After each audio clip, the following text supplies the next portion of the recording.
Well, welcome back to the channel, Two-Stroke Turbo fans. I'm petting my favorite shop dog here, Stella. She likes having her eyes scratched. And what are we doing today, Stella? We've finished our customer job. We're not going to lay down and take a nap, although that bed looks really comfortable. We are cleaning out. We're cleaning house. This is the corner of my shop that never really gets any attention. I've got engines and parts and stuff. I'm organizing like crazy.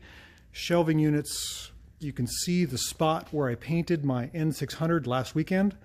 I really should have papered the floor, but the floor is probably going to come out of this part of the shop because we've got some issues. The shop is settling, and about every year this trip hazard grows about 1/4 inch. It's now up about 3 inches, and the whole thing is sloping down, so I may have to take the shop floor up. And that's part of why I'm cleaning up, is these big huge cracks are forming, and I think that foundation pad or footer is cracking. It's falling off into the creek next to the shop, which is a bummer. But while I have this car in view, you can see it's a Calico Subaru 360. This would be an excellent candidate for the next paint job.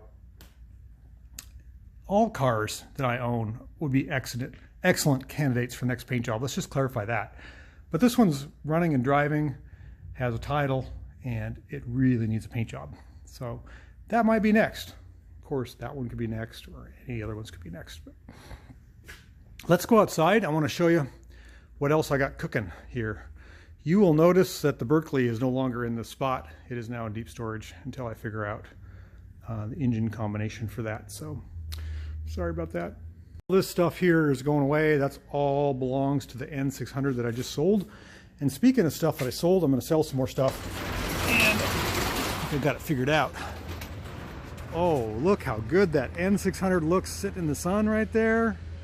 That thing is just gleaming.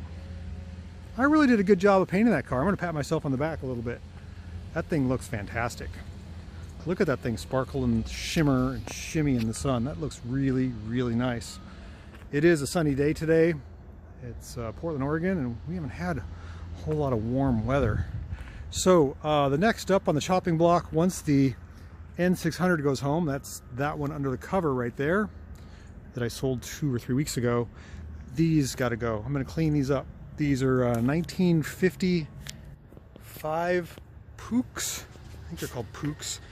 They're 60cc 2-stroke scooters with 3-speed selecto shift. In other words, there's a clutch here and you rotate the gear shift to figure out what gear you want to be in.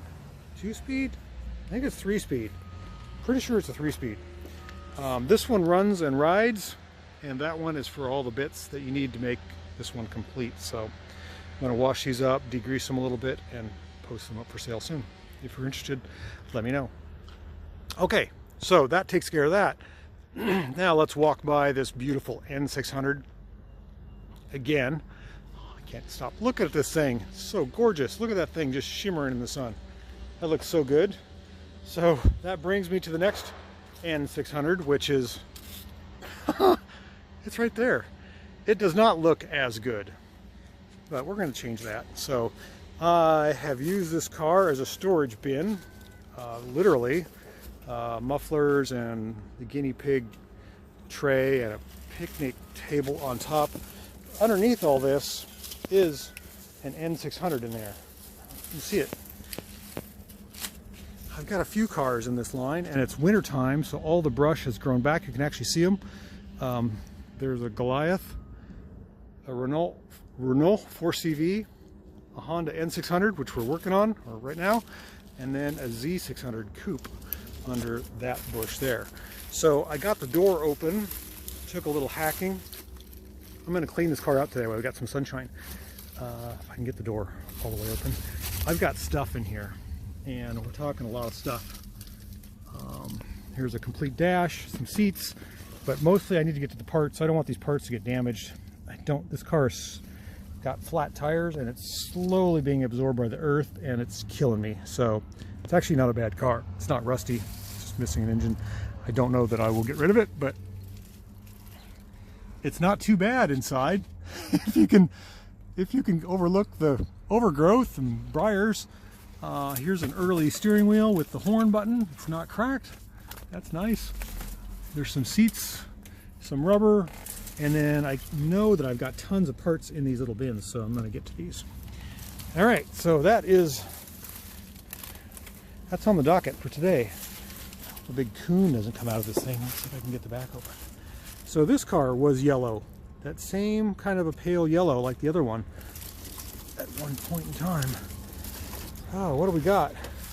Master cylinders, bumper ends, and coupe fuel tanks.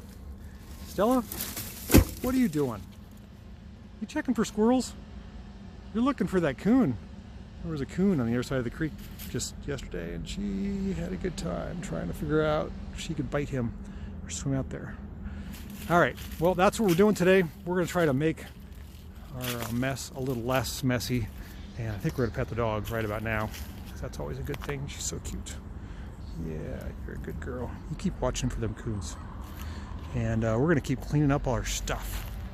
It's our New Year's resolution, y'all, and I'm sticking to it this year. I'm going to get some stuff cleaned up. We'll see how long I can last. But this car's got to get cleaned out, and that's today. It starts now. Oh, where do I start? Where do I start?